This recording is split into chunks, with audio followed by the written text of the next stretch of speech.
और बड़ी खबर आपको बता दें, जहां पर बाढ़ राहत कार्यों को लेकर योगी सरकार अलर्ट। राहत कार्यों पर सीएम योगी आदित्यनाथ की पैनी नजर। राहत आयुक्त ने राहत शिविरों का किया निरीक्षण। फर्रुखाबाद, बलिया, बहराइच के राहत शिविरों का किया गया निरीक्षण। भोजन, पानी, दवा और साफ सफाई की व्यवस्थाओं का जायजा लिया गया।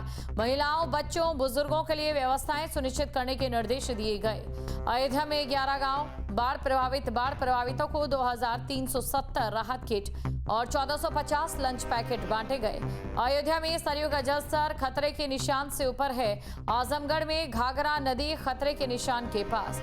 सभी बाढ़ चौकियां सक्रिय हैं और प्रशासन भी पूरे तरीके से अलर्ट मोड में नजर आ रहा है।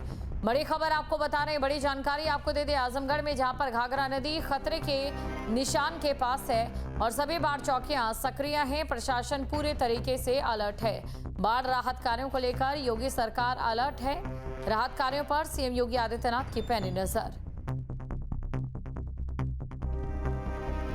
और खबर पर अधिक जानकारी के साथ संवाददाता आलोक पांडे हमारे साथ जुड़ चुके हैं। सीधा आलोक के पास चलेंगे, जानने की कोशिश करेंगे। आलोक, इस समय तस्वीरें किस प्रकार से नजर आ रही है? सबसे पहले बारिश की स्थिति को देखते हुए, जल जमाव की स्थिति को देखते हुए और सीएम योगी आदित्यनाथ की ओर से जो निर्देश दिए गए हैं, उनका जमीनी स्तर पर कितना असर?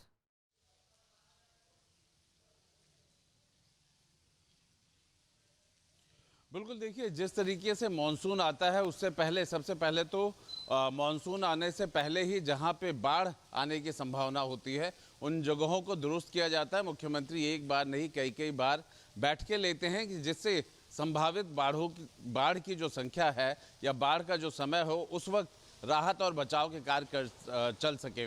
जिस तरीके का मानसून इस बार चल रहा है और लगातार बरसात हो रही है, और ख़ास तौर पे अगर हम घाघरा की बात करते हैं या सरयू नदी या फिर गंगा और यमुना की बात करते हैं, ये जो कि नेपाल के पानी के साथ साथ मानसून का और पहाड़ी इलाकों का भी पानी आता है और लगातार जल स्तर बढ़ने लगता है। वर्तमान में अगर हम बात करें तो अयोध्या का सरयू नदी का जो जल स्तर है वो खतरे के निशान से ऊपर है। आसपास और ख़ास तौर पे जो कैचमेंट एरिया है उसमें जो आबादी है उसको जरूर, जैसे 11 गांव हैं वहाँ पर पानी भरा है और उनके तटबंध पे विस्थापित करके उन्हें रहने खाने पीने की व्यवस्थाओं के साथ साथ लाइफ सेविंग किट भी वहाँ बांटे गए हैं।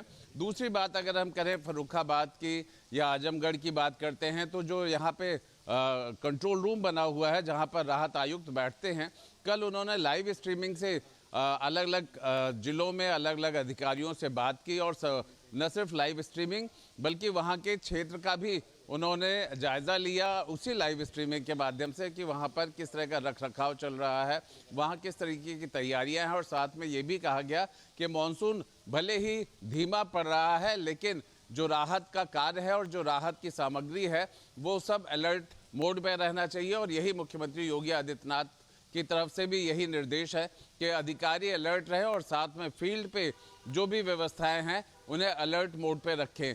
तो अगर हम जलस्तर की बात करें तो इंक्रीजिंग ट्रेंड जरूर है, लेकिन राहत की बात यही है कि आमतौर पर जनहानि या फिर पशु हानि की बात करें तो वो संख्या अभी तक बाढ़ की वजह से नहीं नजर आई है। दूसरी बात यह है कि कहीं ना कहीं अलर्ट होने की वजह से जो जिला प्रशासन है या जो तैयारियों की वजह से अलर्ट है उसका भी असर है कि जहां कहीं पे भी पानी आ रहा है गांव में वहां पर तटबंध पे उन लोगों को लेके जाया जा रहा है, विस्थापित किया जा रहा है, उनके खाने पीने की व्यवस्था, उनके रहने की व्यवस्था की जा रही है। तो राहत कार्य भी तेजी से चल रहा है। जी बिल्कुल, शुक्रिया तमाम जानकारी को दर्शकों तक पहुंचाने के लिए। तो कुल मिलाकर बात अगर करें इस समय, देखिए, मानसून भले ही धीमा पड़ रहा हो लेकिन वहीं दूसरी तरफ बात अगर सरकार की ओर से करें, सीएम योगी आदित्यनाथ की ओर से करें, अभी भी किसी प्रकार से कोई भी परेशानी या दिक्कत लोगों को ना हो, इसका खास ख्याल रखा जा रहा है।